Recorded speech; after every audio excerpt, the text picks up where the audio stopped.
दोस्तों कुछ स्टूडेंट ऐसे होते हैं जो बहुत कम समय में ही बहुत ज़्यादा एक्सेप्ट कर लेते हैं, मतलब बहुत ज़्यादा चीज़ें वो पढ़ जाते हैं, याद कर लेते हैं। और कुछ ऐसे स्टूडेंट होते हैं जो बहुत ज़्यादा पढ़ते हैं, मतलब बहुत टाइम वेस्ट करते हैं, लेकिन याद उनको भाई बहुत कम होता है। यही अंतर होता है जीनियस माइंड और नॉर्मल माइंड में। उनके पढ़ने का स्टाइल सिर्फ थोड़ा सा अलग होता है।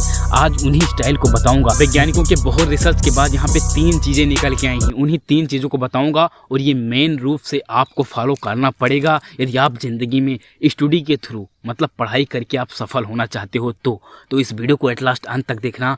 आपको 100% गारंटी के साथ कहता हूँ, आपका टाइम वेस्ट नहीं होगा। मैं आपको सफलता के रास्ते पे ला के छोड़ूंगा। सबसे नंबर 1, फॉरगेट ऑल थिंग्स। पढ़ने के समय या पढ़ते समय आपको उन सभी चीज़ों को भूल जाना है जो आपने पहले एक रूप में पढ़ रखी है, लेकिन थोड़े समय के लिए भूलना है। इससे देखिए क्या होगा, जब आप पढ़ रहे होंगे उस समय आपका कंसिस्टेंसी बना रहेगा, आपका पूरा 100% फोकस रहेगा किताबों पे, और आप जो चीज़ें पढ़ोगे उसको 100% आपका माइंड एक्सेप्ट करेगा।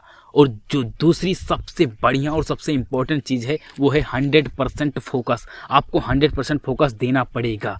अब 100% फोकस कैसे होगा, एक कहानी सुनाता हूँ। ईश्वर चंद्र विद्यासागर का आपने नाम सुना होगा। एक बार ईश्वर चंद्र विद्यासागर पढ़ रहे थे, उनके सामने से बारात निकल गई। उनके अंकल आके पूछे कि बेटा कोई यहाँ से बारात गई है? तो उन्होंने कहा ऐसा तो मैंने कोई देखा ही नहीं, कोई ऐसा गया नहीं, लेकिन सचमुच बारात निकल गई थी। अब सोचिए बारात जाते समय कितना ज़्यादा हल्ला होता है, कितना ज़्यादा आपने सुना होगा, कितनी ज़्यादा ध्वनियाँ होती हैं, लेकिन फिर भी उनको कुछ फ़र्क नहीं पड़ा, क्योंकि उन्होंने 100% अपना पढ़ाई में दे दिया था। वो किताबों के साथ खो गए थे। उनको ये नहीं पता था मैं कहाँ बैठा हूँ, कहाँ क्या कर रहा हूँ। इस तरह आपको भी 100% फोकस देना होगा। और ये 100% फोकस कैसे होगा, देना तो आम बात है, लेकिन कैसे होगा तो इसको समझिए। देखिए 100% फोकस देने के लिए सबसे पहले आपको सभी चीज़ें डिलीट करनी पड़ेगी। माइंड में जो आपके फालतू गेम है उसको डिलीट करना पड़ेगा। आपके माइंड में हमेशा चल रहा होता है कि फला आदमी ने कैसे क्या किया, फला इंसान ने क्या किया, क्या कहा, मुझे ऐसा कहा, उसने ऐसा कहा, उसकी गर्लफ्रेंड ने ऐसा बोला, ये है वो है, फला है धमाका है। तो इन चीज़ों को आपको भूल जाना है भैया, पढ़ते समय भूल जाना है। उसके बाद में भैया याद कर लेना, उसके बाद में सोचना, जी भर के सोचना। लेकिन 8 से 10 घंटे जब आप पढ़ रहे हो उस समय थोड़ा सा भी डिस्टर्बेंस नहीं होना चाहिए, 100% फोकस होना चाहिए। थोड़ा सा भी आपको प्रॉब्लम नहीं होनी चाहिए, पढ़ाई के साथ कोई समझौता नहीं होनी चाहिए। आज आप किताबों के दीवाने हो जाइए, सच मानिए एक दिन ऐसा आएगा जब दुनिया आपकी दीवानी हो जाएगी। तो इस तरह का आप पढ़ोगे तो आप जल्दी सफल होगे। तीसरी चीज़ सबसे इम्पोर्टेंट, रिवीजन।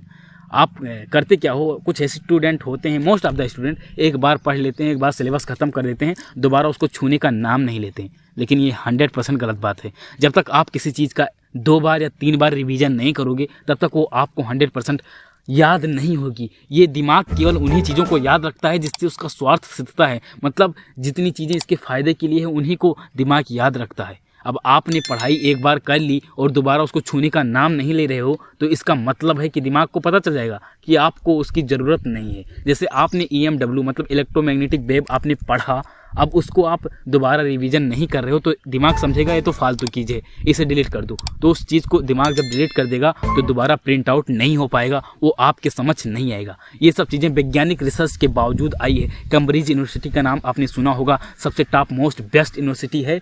वहाँ की रिसर्च के बाद ये सब चीज़ें आपको बता रहा हूँ, वही सब डेटा है। आप विश्वास नहीं होता, गूगल पे सर्च कर लेना कैसे क्या पढ़ना है, आपको बहुत से डेटा मिल जाएंगे।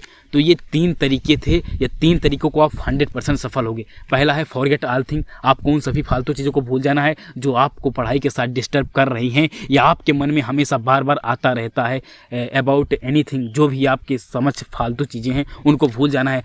सेकंड नंबर 100% फोकस दे देना है। आपको जैसे ईश्वर चंद्र विद्यासागर किताबों में खो जाते थे वैसे आपको किताबों में खोना पड़ेगा। ये सफल होना है तो खोना पड़ेगा। इतिहास रचना चाहते हो तो खोना पड़ेगा किताबों में खो जाइए। Third number revision. क्यों रिवीजन? हमेशा रिवीजन बहुत ज़रूरी होता है। रिवीजन बहुत ज़रूरी है क्योंकि माइंड को पता चले ना कि आपको इन चीज़ों की ज़रूरत है तो भी तो माइंड याद रखेगा। तो इसीलिए रिवीजन मोस्ट इंपॉर्टेंट थिंग है। रिवीजन एक की है, आपकी सफलता का राज है रिवीजन। रिवीजन ज़रूर करिए, चाहे जो हो जाए रिवीजन आपको करना पड़ेगा। तो ये 3 चीज़ हैं। क्या ऐसी ही और वीडियोज आपको चाहिए? कमेंट करना, मैं आपके लिए बेहतर वीडियो प्रोवाइड करूँगा। मिलते हैं अगले वीडियो में, तब तक के लिए सैनिक ऑफ। जय हिंद, वंदे मातरम। वीडियो को शेयर, चैनल को सब्सक्राइब करना